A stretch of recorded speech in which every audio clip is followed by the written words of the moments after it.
Hello दोस्तों, स्वागत है आप सभी का आपके अपने YouTube channel Ritu science classes के इस लेटेस्ट वीडियो में, जिसमें आज हम लोग relation and function class 12th chapter number 1 का लेक्चर नंबर 2 को देखने वाले हैं। आज हम लोग संबंध के प्रकार, रिलेशंस, टाइप्स ऑफ रिलेशंस को पढ़ेंगे।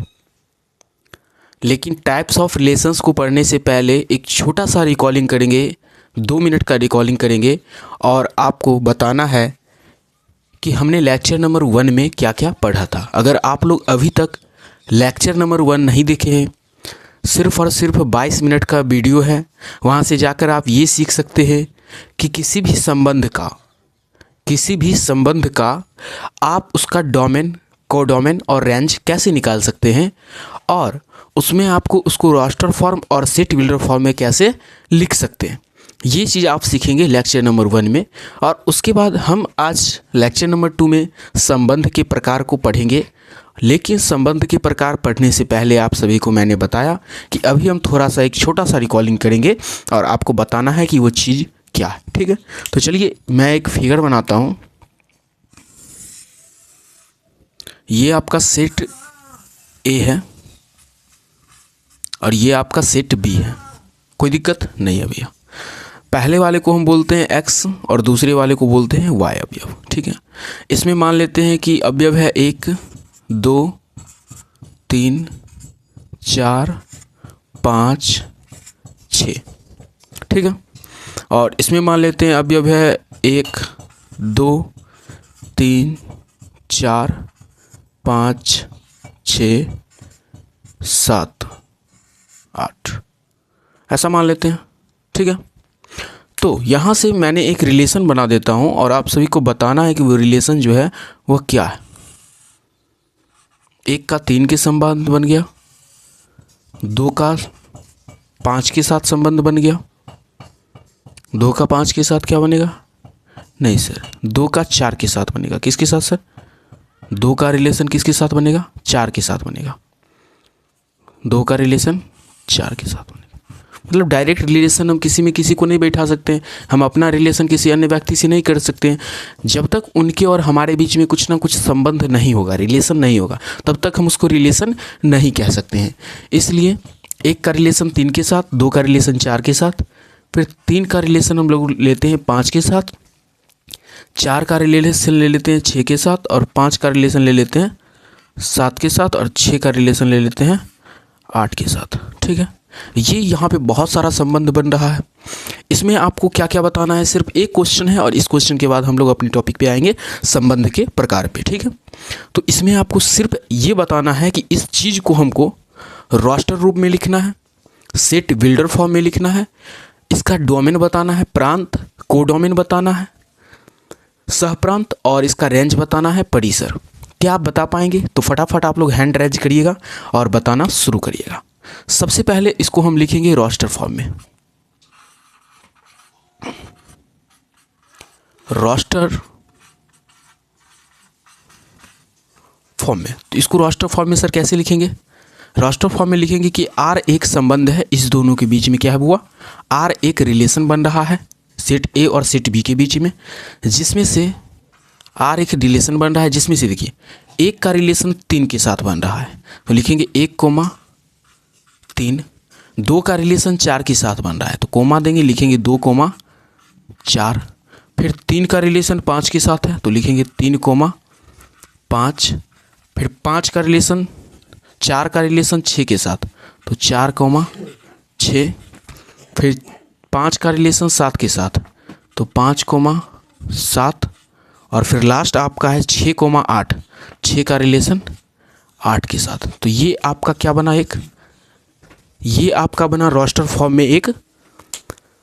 इसको हम लिख दिए किस फॉर्म में? रास्टर फॉर्म में। ठीक है, ये चीज़ आपका हो गया इस सेट का, इस रिलेशन का रास्टर फॉर्म। अब इसी चीज़ को हम चाहते हैं कि सेट बिल्डर फॉर्म में लिखें, तो कैसे लिखेंगे? तो सेट बिल्डर फॉर्म में लिखेंगे यहाँ पे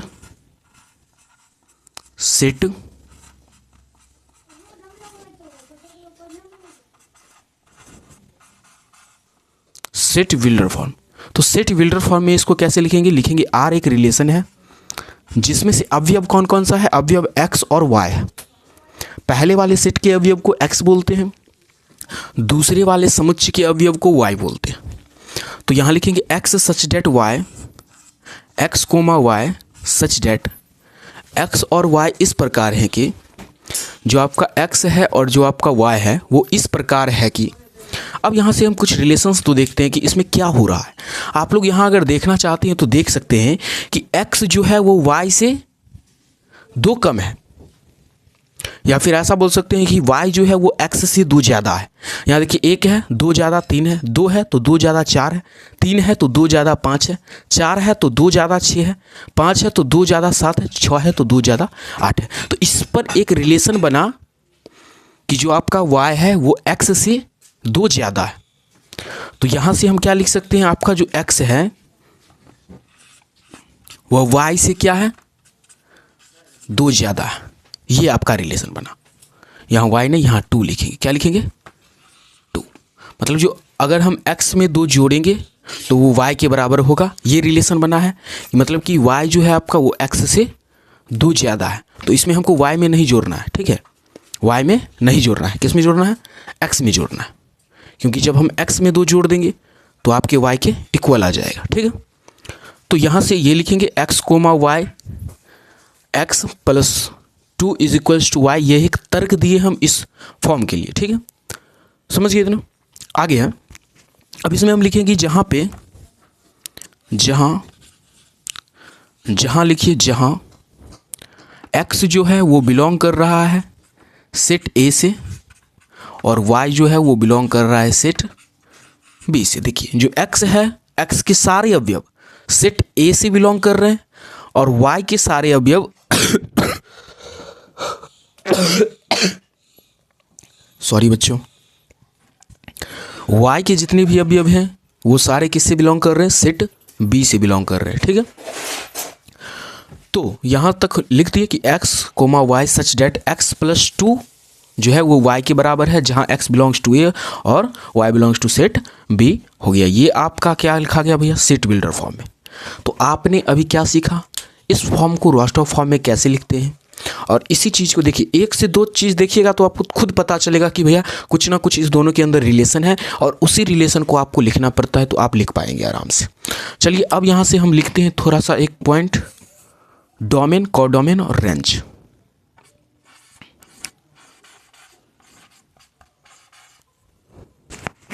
डोमेन क्या होता है, वो प्रांत होता है। उसके बाद कोडोमेन क्या होता है, आपका सह प्रांत होता है। और एक होता है आपका रेंज क्या होता है, आपका परिसर होता है।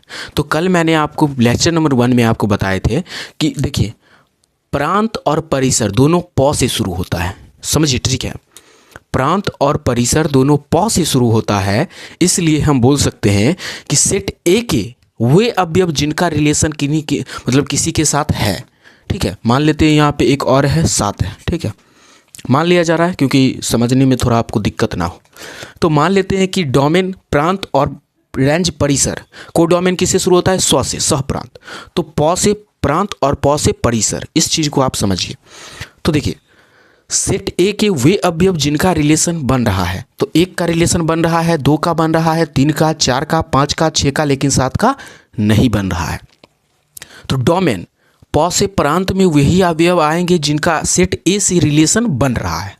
सेट ए में जिस अवयव जिस एक्स का वैल्यू का रिलेशन अगले वाले सेट के साथ बन रहा है, उन सभी को क्या बोलेंगे हम लोग, डोमेन बोलेंगे। तो क्या लिख दे सर, डोमेन में आ जाएगा आपका 1 2 3 4, 1 2 3 4 5 और 6, 5 और 6। अब आपका जो रेंज होगा, रेंज वो होगा जो सेट बी के अवयव में वे सारे अवयव जिनका रिलेशन बन रहा था, ठीक है।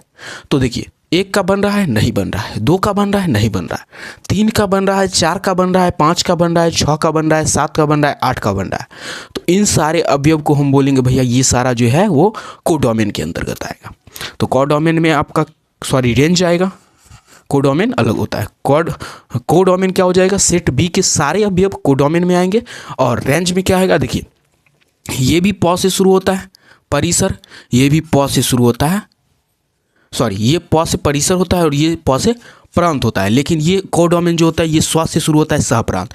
तो प और प दोष बन गया। दोष बोला कि भैया डोमेन, डोमेन बोला हम छोटा है तो सबसे पहले रहेंगे, तुम बड़ा है तुम आगे आगे चलो, ठीक है। देखिए रेंज मतलब परिसर, परिसर थोड़ा बड़ा वर्ड है और प्रांत छोटा वर्ड है, तो छोटा वाला भाई बोला कि हम पीछे पीछे चलते हैं और बड़ा वाला भाई बोला कि हम चलो आगे आगे चलते हैं, जब आगे में कोई दिक्कत उक्कत होगा तो हम सामना कर लेंगे, ठीक है।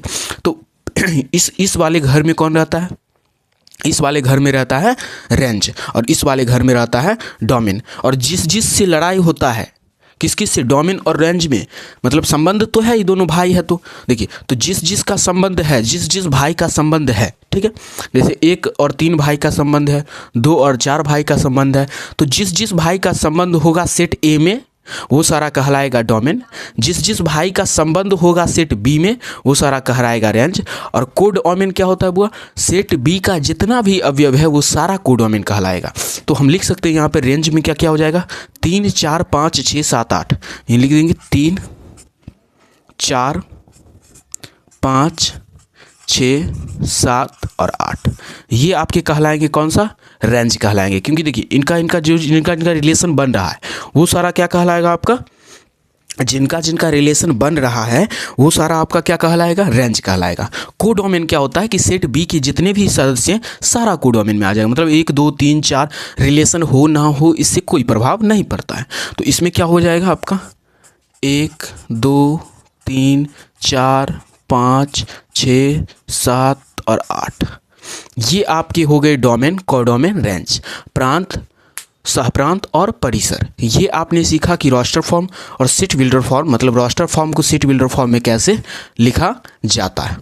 ये चीज़ अगर आप लोग सीख गए हैं तो आपके लिए बहुत ही ज़्यादा खुशी की बात है, क्योंकि आगे जो आपका क्वेश्चन आने वाला है वो इसी बेस्ड पर आने वाला है और इस बेस्ड पे आएगा तो आपको बताना पड़ेगा उसमें संबंध के प्रकार जो हैं उनके बारे में, ठीक है। तो उम्मीद करते हैं कि आप लोग इतना समझ गए होंगे, तो इसको इरेज करते हैं और आपके सामने पेश करते हैं संबंध के प्रकार।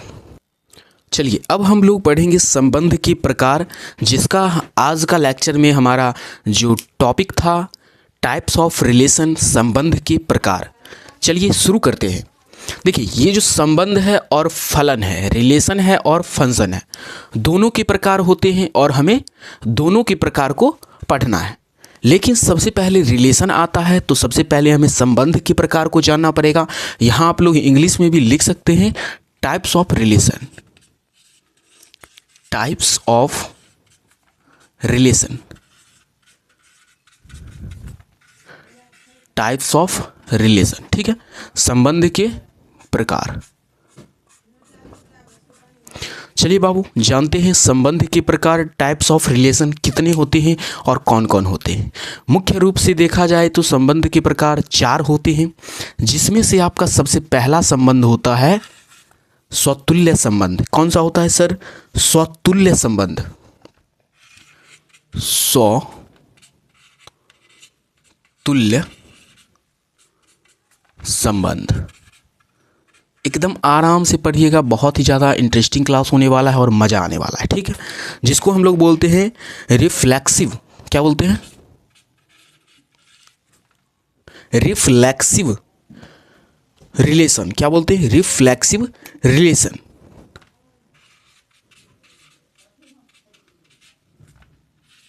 रिफ्लेक्सिव रिलेशन,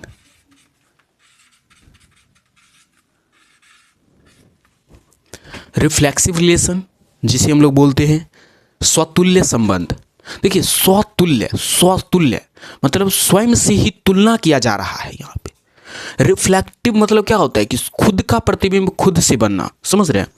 यहाँ से अगर हम गेंद बीगेंगे तो खुद का गेंद खुद से जाएगा, टकराएगा और खुद से वापस आएगा, मतलब किसी अन्य अवयव से ना टकरा करके खुद से मैचिंग करेगा। तो वे अवयव जिनका प्रतिबिंब खुद से बनता, क्या हो, वे अवयव जिनका प्रतिबिंब खुद से बनता हो। जैसे में सर बताइए, पहला आपका स्वतुल्य संबंध है, इसके बारे में पढ़ लेते हैं और उसके बाद हम धीरे धीरे सारे पढ़ेंगे, ठीक है। तो देखिए मानिए कि यहाँ पे आपके पास 2 डिब्बा है, ठीक है, और एक चीज़ याद रखिएगा कि जो आपका संबंध के प्रकार होते हैं उसमें ए का रिलेशन ए के साथ ही होता है। मतलब किसी ए का रिलेशन बी के साथ, ए का रिलेशन सी के साथ नहीं होगा। मतलब खुद का रिलेशन खुद के साथ होगा। मतलब ए का रिलेशन बी के साथ होगा, सॉरी ए का रिलेशन ए के ही साथ होगा। गलत लिख देते हैं सर। देखिए अब यहाँ पे आपके अंदर क्या है, एक रिलेशन बन रहा है ए का ए से, ठीक है। तो यहाँ पे हम लिखना चाहते हैं तो लिख देते हैं 1 2 और 3, 1 2 और 3। तो इसका रिफ्लेक्सिव कहने का मतलब क्या हुआ कि खुद का इमेज एक के साथ ही बनना चाहिए, 2 का इमेज 2 के साथ ही बनना चाहिए, 3 का इमेज 3 के साथ ही बनना चाहिए। अगर 3 का इमेज 2 के साथ भी बन रहा है, 2 का इमेज 1 के साथ भी बन रहा है तो कोई दिक्कत वाली बात नहीं है। लेकिन हमें देखना है क्या कि 1 का इमेज 1 के साथ, 2 का इमेज 2 के साथ, 3 का इमेज 3 के साथ बन रहा है कि नहीं। अगर बन रहा है तो ये आपके स्वतुल्य संबंध कहलाएंगे, अन्यथा नहीं कहलाएंगे। तो इसमें हम लोग लिख सकते हैं छोटा सा टॉपिक, क्या लिख सकते हैं सर कि हाँ क्या लिखेंगे कि ए का जो संबंध होगा, ए का जो रिलेशन होगा वो ए के साथ ही होगा। मतलब खुद का रिलेशन खुद के साथ, समझ रहे हैं। मतलब खुद का रिलेशन समझना है, याद नहीं करना है, रटना नहीं है, ठीक है। खुद का रिलेशन खुद के साथ, मतलब ए जो है वो बिलोंग करना चाहिए आर से। कोई भी एक रोस्टर फॉर्म में जो आपका रिलेशन लिखेगा उसमें आपको क्या देखना है कि खुद का रिलेशन खुद के साथ बन रहा है कि नहीं, ठीक है। यही चीज़ आपको देखना है, ठीक है। तो फॉर ऑल मतलब क्या, यहाँ पे एक साइन होता है जिसे हम बोलते हैं उल्टा, देखिए यहाँ पे उल्टा ए, ठीक है। तो फॉर ऑल नहीं समझ रहे अभी तुरंत समझ जाइएगा, ठीक है। तो ए का रिलेशन ए के साथ, for all A belongs to set A, A जो है वह सेट ए से बिलोंग करता है। अब यहाँ पे बच्चे नहीं समझ रहे हैं, भैया कंफ्यूज हो रहे हैं, ये सब क्या साइन दे दिए हैं, ठीक है। तो आपको डरने वाली कोई बात नहीं है, 1 मिनट रुकिएगा, एक थोड़ा अच्छा से लिख देते हैं, ठीक है, जिससे आपको अच्छे तरीके से समझ आएगा और मेरे प्यारे प्यारे भाइयों का सिलेक्शन क्लास 12th में अच्छे मार्क्स से पास हो जाएंगे, ठीक है। चलिए यहाँ पर हम लिखते हैं थोड़ा अच्छा तरीके से कि भैया ए का जो रिलेशन होगा वो ए के साथ ही होना चाहिए, ठीक है। ए का रिलेशन ए के साथ ही होना चाहिए। मतलब कि कोई भी रिलेशन आपको होगा तो ए का ए से बिलोंग करना चाहिए सेट आर से। फॉर ऑल इसका मतलब हुआ होता है फॉर ऑल, मतलब क्या कि सर खाली एक का रिलेशन एक के साथ हो गया तो क्या स्वतुल्य संबंध हो गया? नहीं भैया, फॉर ऑल इसका मतलब होता है फॉर ऑल, मतलब सभी के लिए। मतलब एक का भी एक के साथ होना चाहिए, दो का भी दो के साथ होना चाहिए, तीन का भी तीन के साथ होना चाहिए। जब सबका सबके साथ मिल जाएगा तब वह कहलाएगा आपका स्वतुल्य संबंध, जिसे हम लोग बोलते हैं रिफ्लेक्सिव रिलेशन, ठीक है। तो फॉर ऑल जहाँ पे क्या कहलाएगा आपका सेट, सॉरी स्मॉल जो आपका ए है वो किससे बिलोंग कर रहा है? सेट ए से। अब कहिएगा सर एक और ना है ए, तो दोनों जो ए है वो सेट ए ही से बिलोंग कर रहा है भैया। ए का जो अवयव रहेगा वही अवयव इसमें भी रहेगा, समझ रहे हैं ना। मतलब इसका ही अवयव इसमें भी है। मानिए कि अगर हम लिखते हैं कि सेट ए में आपके पास 2 3 4 5 6 अवयव है, ठीक है। तो इसका ही अवयव दो अवयव लेंगे, मतलब कि ए में ए का ही रिलेशन रहेगा, इसका रिलेशन खुद के साथ रहेगा। अब रिलेशन क्या बना करके देगा वो आपको क्वेश्चन पे डिपेंड करता है, लेकिन इसका रिलेशन इसके ही साथ रहेगा। जैसे ए का रिलेशन ए के साथ ही था, समझ रहे, इसका रिलेशन खुद के साथ था, और बोला कि स्वतुल्य संबंध तभी होगा जब खुद का रिलेशन खुद के साथ संबंध में आएगा, ठीक है। और सभी के लिए होना चाहिए, इसके लिए सभी के लिए, मतलब एक के लिए है और दूसरे के लिए नहीं है तो वो आपका स्वतुल्य संबंध नहीं कहलाएगा, वो आपका स्वतुल्य संबंध बाबू नहीं कहलाएगा। मतलब एक के लिए भी होना चाहिए, दो के लिए भी होना चाहिए और तीन के लिए भी होना चाहिए। ये चीज़ आप समझ गए। चलिए, तो जैसे ये आपका ए सेट है तो यहाँ पे हम लोग क्या लिखेंगे कि भैया ए का ही रिलेशन ए के साथ, मतलब 2 डब्बा बनाएंगे ऐसे, ठीक है, 2 डब्बा बनाएंगे और खुद का ए का रिलेशन ए के साथ रहेगा और ये रिलेशन आर कहलाएगा।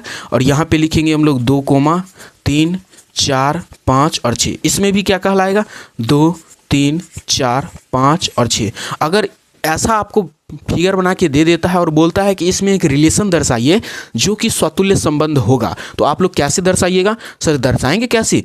खुद का रिलेशन खुद के साथ होना चाहिए। क्या सर ये हो गया स्वतुल्य संबंध?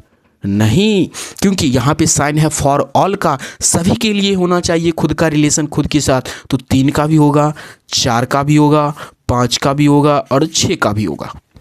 अगर इसको हम लोग रोस्टर फॉर्म में लिखेंगे तो लिखेंगे रिलेशन आर एक है जिसमें 2 का 2 के साथ है 2 कोमा 2, 3 कोमा 3, 4 कोमा 4, 5 कोमा 5 और 6 कोमा 6 हो जाएगा। तो ये एक रिलेशन बन रहा है किसके अंदर, इस सेट के अंदर।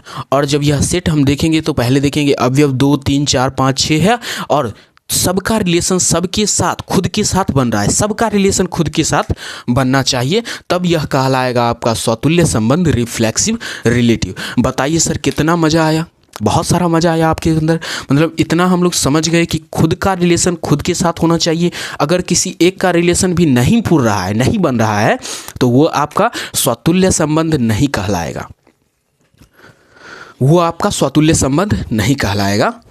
ठीक है, तो बताइए स्वतुल्य संबंध की डिफिनेशन कितना आसान है भैया, जिस सेट का, जिस समुच्चय का सभी अवयव खुद का रिलेशन खुद के साथ बनाते हैं, सभी अवयव, ये सारे अवयव है 1 2 3, खुद का रिलेशन खुद के साथ बनाते हैं, अपना संबंध अपने के साथ, मतलब खुद हम अपना संबंध हम अपने साथ बनाएंगे, आप अपना संबंध खुद के साथ बनाइएगा। आईना पे ठहरा हो जाइएगा, आईना के सामने बोलिएगा सर मेरा संबंध हमसे बन रहा है। अब कहिएगा सर मेरा संबंध मम्मी से बन रहा है, मेरा संबंध पापा, आपका रिलेशन बन रहा है, लेकिन स्वतुल्य संबंध जो कह रहा है उसके अनुसार अपना इमेज खुद से दिखना चाहिए। मानिए कि ये एक आईना है और आईना में सबका इमेज बन रहा है, ठीक है, तो स्वतुल्य संबंध में समझ गए कि एक आईना आगे में इमेज बनना चाहिए और इस इमेज में सबका रिलेशन होना चाहिए। ये था आपका स्वतुल्य संबंध। चलिए इसको हम लोग इरेज करते हैं और अगला आपका है, क्या है सर, सम्मित संबंध। क्या है, सम्मित संबंध। चलिए अब हम पढ़ेंगे सम्मित संबंध, जिसे हम लोग बोलते हैं साइमेट्रिक रिलेशन। साइमेट्रिक रिलेशंस को पढ़ने से पहले आप सभी हमसे बताइएगा, क्या आपको तुल्यता, सॉरी अभी क्या पढ़ा देते, स्वतुल्य संबंध, जिसे हम लोग बोलते हैं इंग्लिश में रिफ्लेक्सिव रिलेशन, क्या आपको वो समझ में आ गया? अगर समझ में आ गया होगा तो प्लीज़ वीडियो को एक छोटा सा लाइक कर दीजिएगा, हमारे चैनल पे नए होंगे तो चैनल को सब्सक्राइब कर लीजिएगा। चलिए अब हम लोग समझते हैं सम्मित संबंध, साइमेट्रिक रिलेशन। साइमेट्रिक रिलेशन का मतलब क्या होता है भैया? साइमेट्रिक, कुछ समझ रहे हैं? मैट्रिक पास, कुछ नहीं। देखिए सममित मतलब सममित, खुद का रिलेशन नहीं, खुद का रिलेशन इसमें नहीं बनेगा। सममित, ऑब्जर्वेशन करिए, इसमें क्या होता है बाबू कि अगर ए का रिलेशन बी के साथ है, ए का रिलेशन बी के साथ है, तब क्या होगा? अगर ए का रिलेशन बी के साथ है तो जो बी है आपका, उसका भी रिलेशन ए के साथ होना चाहिए। मतलब अगर A B belongs to R, किसी भी रिलेशन में, अगर जैसे एक रिलेशन लिए, ए से ए रिलेशन लिए, ठीक है, मान लेते हैं कि ये आपका एक ए रिलेशन है, ठीक है, ये दोनों रिलेशन ले लिए, ए से ए में रिलेशन होता है, हम लोग जानते हैं संबंध में। ये आपका आर रिलेशन है, मान लेते हैं कि 1 है 2 है 3 है 4 है, 1 है 2 है 3 है 4 है। सर यहाँ 5 लिख दे, 5 लिखिएगा तो भैया गलती हो जाएगा, क्या है कि सेट ए में जितना अवयव होगा उतना ही ना अवयव उतरो लिखिएगा। चलिए तो अब यहाँ से हम बताना क्या चाह रहे हैं कि सम्मित संबंध साइमेट्रिक रिलेशन क्या होता है। तो अगर ए का रिलेशन बी के साथ है तो बी का रिलेशन भी ए के साथ होना चाहिए। इसका कहने का मतलब है कि अगर एक का रिलेशन 2 के साथ है तो 2 का जो रिलेशन है वो भी 1 के साथ होना चाहिए। अगर 3 का रिलेशन 4 के साथ है तो 4 का भी रिलेशन 3 के साथ होना चाहिए। इसमें फॉर ऑल वाला जो रूल है वो लागू नहीं होता है, मतलब सबके लिए नहीं होना। अगर आपको, आपके पास एक रिलेशन इससे एक रिलेशन बना के देता है कि भैया आर एक रिलेशन है जिसमें से 1,2 और 2,1 और मान लेते हैं एक और रिलेशन दे दिया 1,1, ठीक है, ये एक रिलेशन दे दिया, तो पूछेगा क्या यह सम्मित। चलिए थोड़ा लाइट का इशू था, अब लाइट आ गया है तो अब अपना क्लास को हम लोग कंटिन्यू करते हैं, ठीक है। तो यहाँ पे हम लोग पूछ रहे थे कि क्या यह सम्मित संबंध है या नहीं है।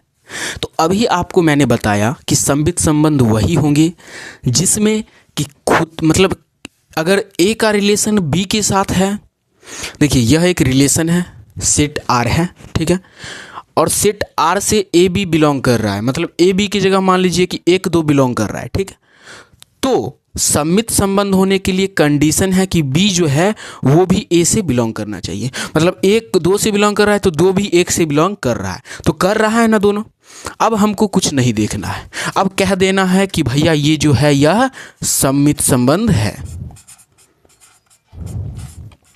सममित संबंध है। बताइए कितना मजा आया। अभी इस पर हम बहुत सारा क्वेश्चन देखेंगे, लेकिन आप लोगों को पहले बता दिया जा रहा है, समझा दिया जा रहा है, और तब क्वेश्चन बनाने में हमको ही मजा आएगा, आपको ही मजा आएगा, ठीक है। तो आप लोग ये समझ गए कि सममित संबंध क्या होता है। अगर ए का रिलेशन बी के साथ है तो बी का भी रिलेशन ए के साथ होना चाहिए। अगर मान लेते हैं यहाँ पे कि इसी क्वेश्चन में अगर आपको दे दिया जाए कि 1 का 1 के साथ है, 3 का 4 के साथ, तब पूछ दिया जाएगा कि क्या यह सममित संबंध है। तो सबसे पहले देखेंगे कि 1 2 से रिलेट कर रहा है सममित संबंध के लिए, कि अगर 1 2 से रिलेट कर रहा है तो 2 भी 1 से रिलेट करना चाहिए, जो कि है, 2 भी 1 से है, 1 1 से है तो 1 1 से भी है। अरे भैया इसको नहीं देखिए, क्योंकि यह क्या है, स्वतुल्य संबंध में आता है। देखिए अगर 1 1 से है तो 1 1 से भी है, उल्टा भी इसका है ही ना भैया, तो इसको नहीं देखना है, ठीक है। अब देखिए 3 4 से है, लेकिन 4 3 से कहीं है नहीं है, तो फिर यहीं पर बात खत्म हो जाता है। लेकिन सबको फॉलो करना चाहिए, 1 2 से है तो 2 से 1 भी है, 2 1 से है तो 1 2 से भी है, ये भी फॉलो कर दिया सममित संबंध को। 1 1 से है तो 1 1 से भी है, सममित संबंध को फॉलो कर रहा है। 3 4 से है लेकिन 4 3 से नहीं है, तो ये सममित संबंध को फॉलो नहीं करता है। ये चीज़ आप लोग समझ गए। चलिए बहुत अच्छी बात है। तो सममित संबंध आप लोग अच्छे तरीके से समझ गए होंगे कि अगर खुद का रिलेशन दूसरे के साथ है तो दूसरा का रिलेशन हमारे साथ होना चाहिए। अगर आपका रिलेशन किसी और के साथ, अच्छा समझिए, बात समझिए, दैनिक जीवन में थोड़ा आते हैं। अगर आपका रिलेशन पप्पा के साथ, तो पप्पा का रिलेशन भी तो आपके साथ है भैया, है कि नहीं है? बताइए, खुद का रिलेशन खुद के साथ, खुद का रिलेशन खुद के साथ हो सकता है, खुद का रिलेशन खुद के साथ हो सकता है।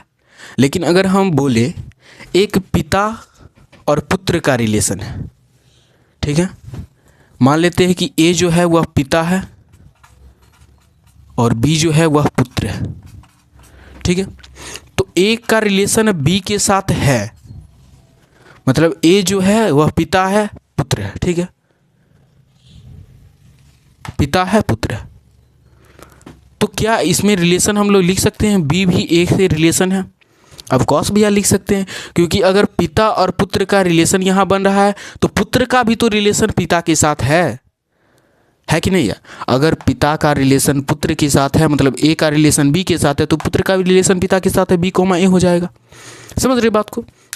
चलिए, तो सममित संबंध साइमेट्रिक रिलेशन आप लोग समझ गए होंगे कि अगर एक ए का रिलेशन बी के साथ रिलेशन संबंध में है, बिलोंग्स टू आर है, तो बी का भी रिलेशन ए के साथ होना चाहिए। ये आपके कहलाते हैं सममित संबंध, साइमेट्रिक रिलेशन। बताइए कैसा लगा आप लोगों को क्लास? और आगे क्या है आपका? 2 संबंध और बच जाते हैं, हमें लगता है कि उस दोनों को भी आज ही पढ़ लेना चाहिए। और उसके बाद अगले क्लास में हम लोग ढेर सारे क्वेश्चंस को लेके आएंगे और क्वेश्चंस पर प्रैक्टिस करेंगे। और कल की क्लास में भी हम थोड़ा सा बायोडाटा इसके बारे में देंगे, समझ रहे हैं? क्योंकि जो बच्चे नए आते हैं, जो हमारे चैनल पे नए आते हैं, अभी हमें सपोर्ट करते हैं, उन सभी को तो फिर मतलब पता चलना चाहिए कि कैसा यहाँ पे एजुकेशन पढ़ाई दी जा रहा है। अब ये देखिए, हमारा एक बड़ा संस्था नहीं है, हम बड़ा शिक्षा नहीं दे पाए, लेकिन जो भी है अच्छा है, समझ रहे? जो भी है अच्छा है। तो सममित संबंध साइमेट्रिक रिलेशन समझ गए होंगे। देखिए, जो बच्चे को मैथ से डर लगता है, मतलब लगता है कि हमको मैथ समझ में नहीं आता है, उन सभी से एक बात कहना चाहते हैं कि डर उसी आदमी को लगता है जो डरता है। सही बात है कि डर उसी आदमी को लगता है जो डरता है। आज से तुम डरना छोड़ दो, कल से यह मैथ तुम्हें डराना छोड़ देगा। समझ रहे हैं? आज से अगर आप डरना छोड़ दीजिएगा तो कल से यह मैथ जो है वो आपको डराना छोड़ देगा। अब कौन सी बात है, अगर आप लोग किसी आदमी से डर रहे हैं तो वो आपको डराएगा, डरा रहा है फिर तो आप डर रहे हैं, समझ रहे हैं। आप डरना बंद कर दीजिएगा तो वो डराना बंद कर देगा, समझ रहे हैं। चलिए, तो सम्मित संबंध साइमेट्रिक रिलेशन हो गया, स्वतुल्य संबंध हो गया जिसे हम बोलते हैं रिफ्लेक्सिव रिलेशन। इस दोनों के बाद हम लोग पढ़ेंगे अब लोग संक्रामक संबंध जिसे हम लोग बोलते हैं ट्रांजिटिव रिलेशन। क्या बोलते हैं? Transitive relation. तो इसको आप लोग थोड़ा सा इरेज करते हैं और दूसरे स्लाइड में चलते हैं, संक्रामक रिलेशन। संक्रामक संबंध ट्रांजिटिव रिलेशन क्या कहता है सो समझिएगा, बहुत ही अच्छा चीज़ है ट्रांजिटिव रिलेशन। और ये चीज़ जो आप समझ जाइएगा तो आप समझिए कि मतलब अभी जो आपने पीछे दो चीज़ पढ़ा है उससे थोड़ा सा क्रिटिकल ये है, समझ में आएगा, लेकिन बहुत सारे ऐसे भी बच्चे होंगे जिनके माथे से ऊपर से चला जाएगा, लेकिन उन सभी को तो समझाने के लिए हम आए हैं। देखिए, संक्रामक संबंध ट्रांजिटिव रिलेशन ये कहता है ए से ए में है संबंध, 1 2 3, 1 2 3। ए से में ए तो अवयव के समान होगा, अवयव भी समान होगा, ठीक है। जो अवयव इसमें है उसी अवयव को इसमें लिखेंगे, ठीक है। तो संक्रामक संबंध का कहना ये है भैया कि अगर एक का संबंध दो के साथ है, एक का संबंध दो के साथ है, तो दो का भी संबंध किसके साथ होना चाहिए? किसी और के साथ होना चाहिए। या तो आप दो का संबंध एक से ले लीजिए, या तो आप दो का संबंध तीन से। मानते हैं कि दो का संबंध हम ले लेते हैं तीन से, तो इस पॉइंट पे एक का संबंध दो से और दो का संबंध तीन से, तो दो दो हटा दीजिए और देखिए कि एक का संबंध तीन के साथ है तो एक का रिलेशन भी तीन के साथ होना चाहिए। ये कहता है कौन? ये कौन कहता है? संक्रामक संबंध। मतलब यहाँ पे हम लोग लिख सकते हैं कि संक्रामक संबंध द्वारा अगर ए का रिलेशन बी से, मतलब ए और बी जो बिलोंग्स टू आर है, तो बी भी रिलेट करना चाहिए किससे? सी से। बी रिलेट करना चाहिए सी से, आर से। मतलब कि बी भी किसी और से रिलेट करना चाहिए। ऐसा हम नहीं लिखेंगे कि भैया ए बी से तो बी ए से रिलेट करना चाहिए, ठीक है। मतलब कि ए अगर बी से, मतलब मानिए कि 1 कोमा 2 है तो 2 कोमा कुछ भी हो सकता है, 4 ले लीजिए, 6 ले लीजिए, 8 ले लीजिए, कुछ भी हो सकता है, ठीक है। तो अगर अब देखिए 1 कोमा 2 है, 2 कोमा 4 है, तो 2 2 को हटा दीजिए, इस दोनों को हटाइए और 1 कोमा 4 भी रिलेशन में आना चाहिए, तब कहलाएगा संक्रामक संबंध। क्या कहलाएगा भैया? संक्रामक संबंध। चलिए, तो यहाँ पे क्या बात बोल रहा है कि अगर ए का बी से संबंध है तो बी का किसी और से संबंध होना चाहिए। इस प्रकार बी और बी को हटा करके ए का भी सी के साथ संबंध होना चाहिए। ये अगर आता है तो आपका क्या कहलाएगा? तो आपका कहलाएगा भैया संक्रामक संबंध। एक और बात इसी में लिख लीजिएगा, अतः तथा अगर ए का रिलेशन बी के साथ है, A B belongs to R, मतलब ए बी अगर बिलोंग कर रहा है सेट आर से, तो अगर बी जो है आपका वो किसी और से बिलोंग नहीं कर रहा है, मतलब बी किसी और से बिलोंग ही नहीं कर रहा है, मतलब बी इसमें है ही नहीं।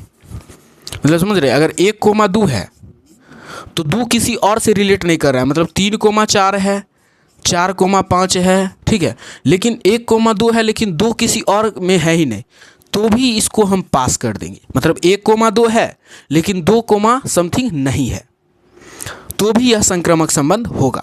तो इसका दो संबंध आया, मतलब 2 पॉइंट्स याद रखना है कि अगर ए का रिलेशन बी के साथ होगा तो बी का भी रिलेशन सी के साथ होना चाहिए। और ABCD में आप लोग नहीं घबराइएगा, बच्चा से पढ़ रहे हैं ABCD, अगर बड़ा जाइएगा तो समझते हैं ना। देखिए ए मानिए कि अवयव है, कुछ भी अवयव होगा, बी भी कुछ अवयव है। देखिए अभी यहाँ पे बी लिखा हुआ है, यहाँ बी, तो इसका मतलब तो समझते हैं कि बी के जगह अगर घोड़ा होगा तो यहाँ पर घोड़ा होगा, बी के जगह अगर 2 होगा तो यहाँ भी 2 होगा, यहाँ 3 होगा तो यहाँ भी 3 होगा। इतना तो समझते हैं ना भैया।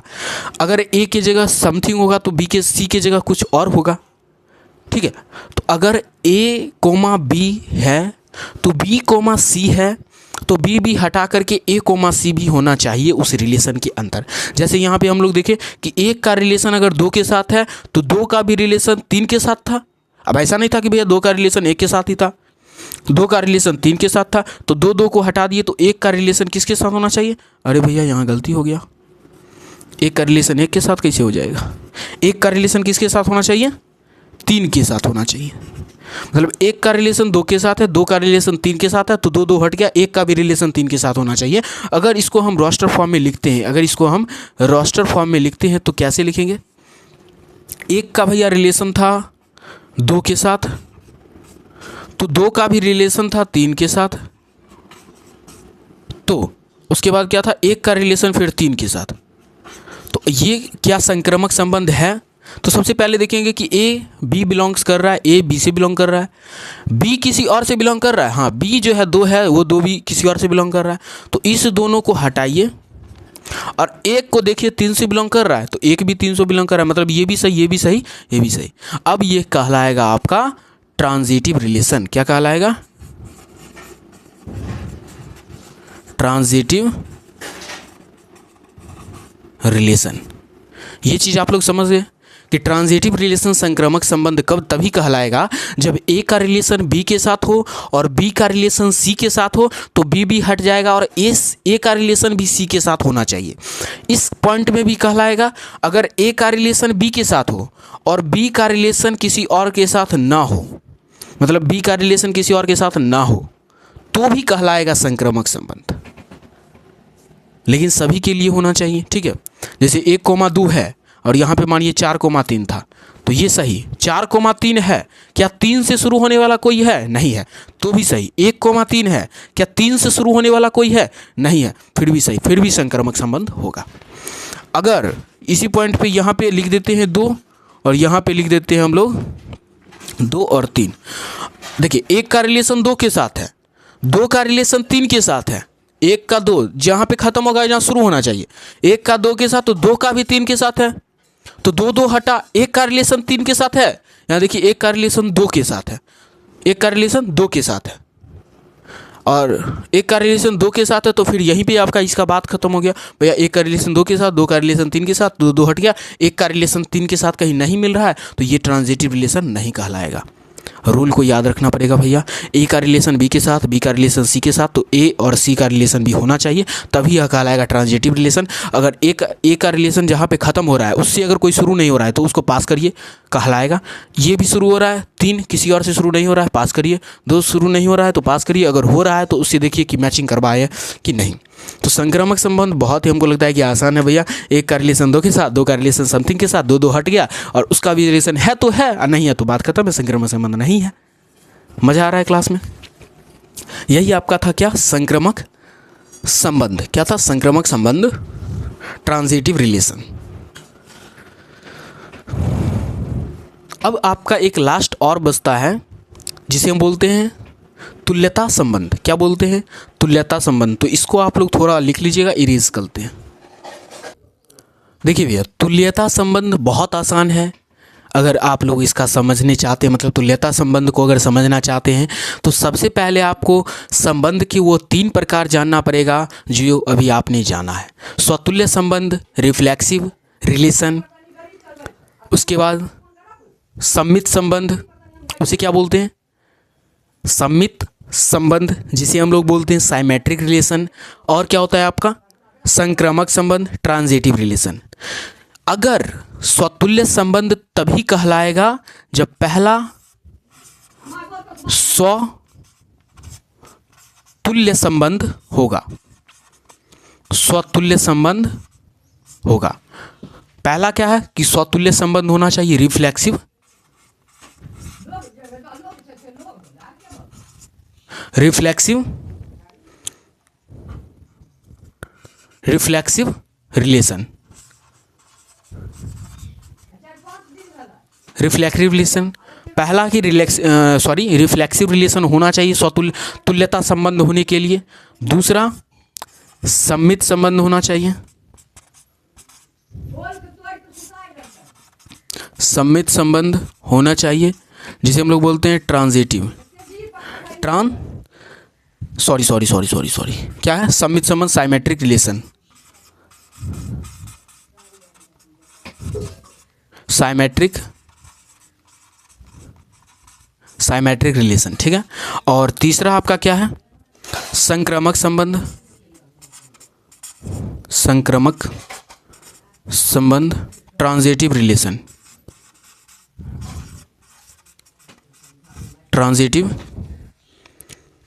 SIT। सही है। स्पेलिंग थोड़ा मिस्टेक हो जाएगा क्योंकि हिंदी मीडियम से भैया पढ़ रहे हैं, थोड़ा भी इंग्लिश लिख रहे हैं तो गलती हो जाएगा, तो माफ़ कर दीजिएगा। रिलेशन, ठीक है। तो आपका स्वतुल्य संबंध, रिफ्लेक्सिव रिलेशन, सम्मित संबंध, साइमेट्रिक रिलेशन, संक्रामक संबंध, ट्रांजिटिव रिलेशन, जो कि अभी हम लोग तीनों के बारे में बहुत ही ज़्यादा डिटेल में पढ़ा था। किसमें पढ़ा था? डिटेल में पढ़ा था। तो अगर कोई ऐसा संबंध हो जिसमें सम्मित संबंध भी हो, स्वतुल्य संबंध भी हो और संक्रामक संबंध भी हो, रिफ्लेक्सिव रिलेशन भी हो, साइमेट्रिक रिलेशन भी हो और ट्रांजिटिव रिलेशन भी हो, अगर तीनों रिलेशन हो रहा है तो उसी रिलेशन को भैया नाम देंगे तुल्यता संबंध, इक्विवेलेंट रिलेशन, ठीक है।